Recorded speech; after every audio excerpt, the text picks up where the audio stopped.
Petite préparation. Bonjour. Salut, ça va Alexis hein? Salut. Let's do it, baby.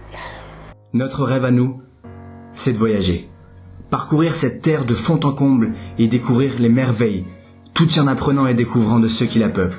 Pour nous, un voyage réussi, c'est un voyage où la découverte de l'autre occupe une place vraiment centrale.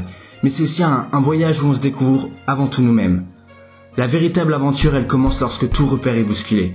Et ça, peu importe la durée ou peu importe la distance.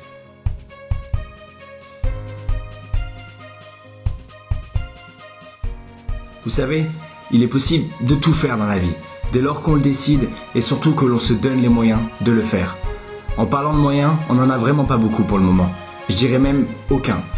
Mais en attendant notre grand départ prévu en 2017, on compte bien voyager un maximum. Tu vois, c'est dans cet état d'esprit-là que nous sommes partis de Tours, un vendredi d'automne à 23h, comme seule direction, la Bretagne, et comme seul bagage, une tente, de quoi se tenir au chaud, avec un max de couettes, de quoi manger et se changer pour 4 jours. Et bien sûr, la voiture pour nous transporter. L'aventure, quoi. Alors je te vois déjà venir, toi, avec ton sourire en coin, en te disant « Ça y est, ils ont une voiture, ils partent faire du camping en Bretagne. Youhou, l'aventure, ils s'en remettent pas. » Bon, soit dit en passant, t'as pas totalement tort. Mais nous, ce qu'on veut te faire comprendre, c'est qu'un beau voyage ne se fait pas forcément à l'autre bout du monde.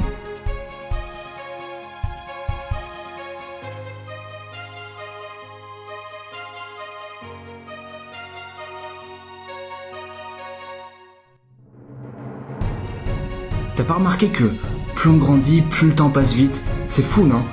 Moi, je pense surtout que plus on grandit, moins on profite du moment présent. Plus l'insouciance de l'enfance s'éloigne et ça, c'était juste pas possible pour nous.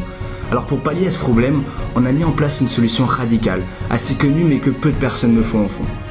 Se contenter de l'essentiel, le strict minimum, pour apprécier le reste du coup à sa juste valeur. Voilà ce qu'on veut et voilà ce qu'on a fait. Essayer de se sentir libre au fond. Bon, revenons-en à ce trip. Ce qui est bien, tu vois, dans ce genre de voyage, c'est la sensation que le temps se ralentit. L'impression de pouvoir faire plein de choses sans perdre une seconde de temps. C'est bien simple, on décidait en moins de 2 phrases une destination qui était à plus de 200 km, sans même réfléchir aux conséquences et sans même être habité du doute lié à l'ennui ou à l'effort que cette décision implique.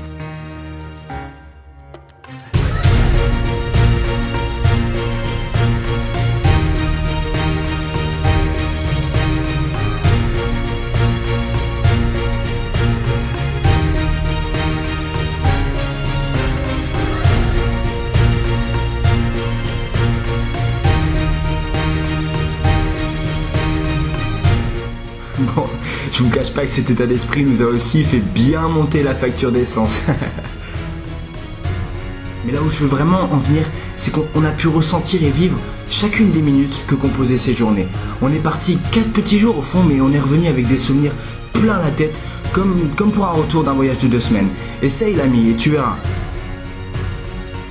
Mais là où c'était vraiment cool, c'est le fait qu'on ait pu tout positiver, de tout voir d'un œil émerveillé. Et là tu retrouves l'insouciance de l'enfance. Notre petit mode de vie minimaliste commençait enfin à payer. Chaque moment vécu était d'une intensité inouïe. On était bien et on n'a pas arrêté de se le répéter au moins 20 fois par jour. Oh la vache!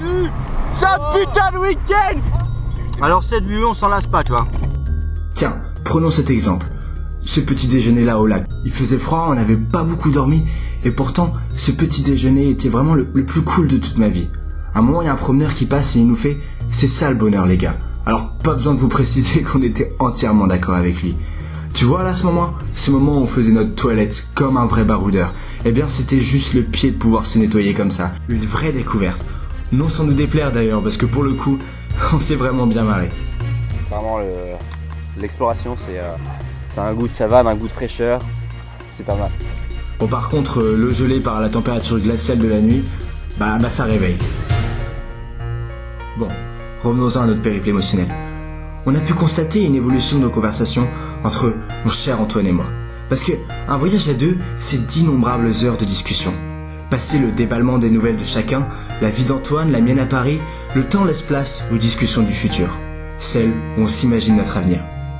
En l'occurrence, dans cet état d'esprit, notre avenir, c'était surtout notre vie de futur baroudeur.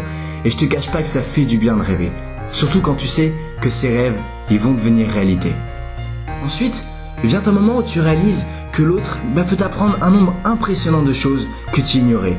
Et de ce fait, nos conversations ont pris une dimension carrément philosophique. On a parlé de l'invie, de l'infini, de la notion de liberté et même de la puissance de l'esprit, c'est pour dire. À partir de ce stade, on a pu constater encore quelque chose de nouveau. Quelque chose de nouveau dans notre état d'esprit. Et oui mon gars, c'est qu'après les discussions autour de nos passés respectifs, puis ceux de nos futurs imaginaires, place enfin à celle du présent. Et oui, ça peut te paraître bête, mais essaye d'observer combien de discussions par jour tu peux avoir qui ne traitent que de ce que tu vis actuellement, là, maintenant, tout de suite. Très peu. Tu peux me croire sur parole.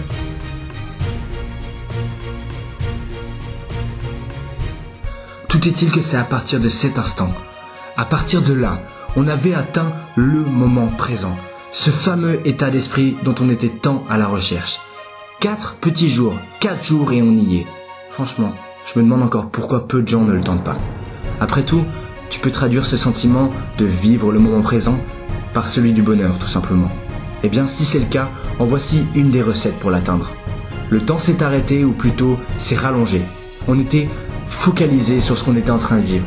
On parlait de ce qu'on vivait au moment même. Nos discussions avaient beau être moins enflammées, on profitait enfin. Tes yeux s'ouvrent, tu remarques des choses auxquelles tu n'y aurais même pas prêté attention avant. Ton ouïe se développe aussi, et tu commences à entendre la nature avec tous ces petits bruits. C'est là où tu te rends compte d'ailleurs de sa puissance.